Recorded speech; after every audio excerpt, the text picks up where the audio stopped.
అవినీతిలో కూరుకుపోయిన ఉపాధి హామీ పథకం, అధికారులు ఇష్టానుసారంగా దిద్దుబాట్లు పేమెంట్లు, సామాజిక తనిఖీలు నిర్వహిస్తున్న అధికారులు, ప్రజావేదికలో సమాధానం చెప్పలేక నీళ్లు నములుతున్న కింది స్థాయి అధికారులు, పనులు చేయకపోయిన పేమెంట్లు, ఓ సంస్థ చెరువు పూడిక పనులు చేస్తే ఈజీఎస్ ఖాతాలో డబ్బులు స్వాహా.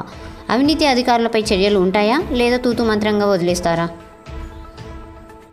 వాటిని నమోదు చేసుకొని వాళ్ళ సంతకాలు తీసుకొని మరి 15 రోజుల్లో మళ్ళీ ఇంకొక నెక్స్ట్ జరిగే రోజుగారు దివస్ రోజు వాటిని క్లియర్ అయినవా లేవా అనేది కూడా వాళ్ళకి తెలియజేసుకోవాలి. మరిన్ని అప్డేట్స్ కోసం please subscribe and watch M4 news channel.